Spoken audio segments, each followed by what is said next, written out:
Feel sorry, at times for Prince Harry because, quite frankly, he puts his foot in it himself, and he literally put his foot in it on the worldwide stage recently while doing self-promotion. As ever, though, let me explain. Hi, good morning. How are you? Nice to see you today. By the way, triggered a lot of memories with a movie for many people from the 1980s. If you haven't seen it, it's one of our shorts, and it was all about that brilliant movie that was sort of set up to become the brand new Grease of the era. Who remembers Can't Stop the Music?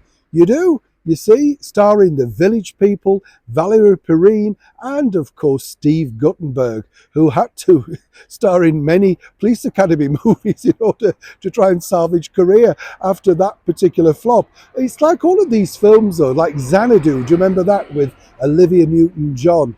It was a flop initially, but then became something of a cult hit, and people want to watch them years later, picking them apart and wondering why they failed the first time around.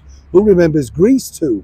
Yes, Maxwell Caulfield and Lorna Luft. She was in it. Yeah, I know. Well, I've got stories on that, let me tell you. Back as ever to your breaking ball story of the day. Now, this story, you see, fascinates me because it just kind of throws apart the whole rhetoric that Harry and Meghan have basically built their empire upon.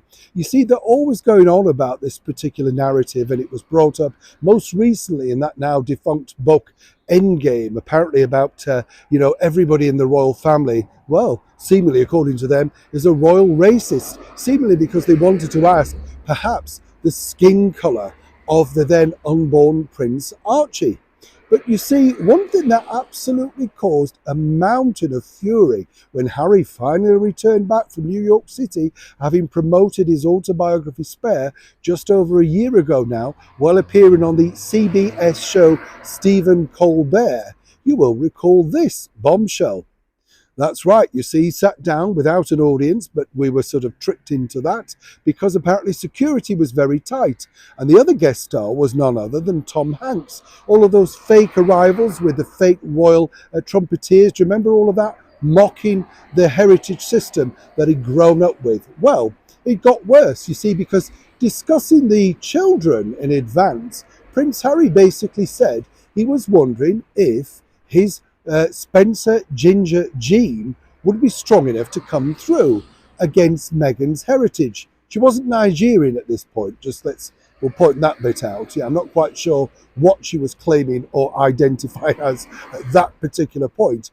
But he laboured the story at length about how, he didn't wonder or he didn't think that the ginger gene, the Spencer ginger gene, would come through.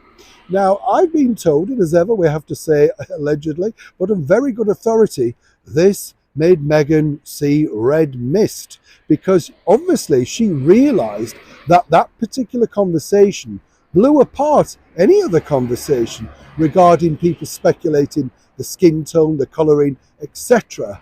of baby Archie's look. Harry apparently couldn't see what he'd done wrong.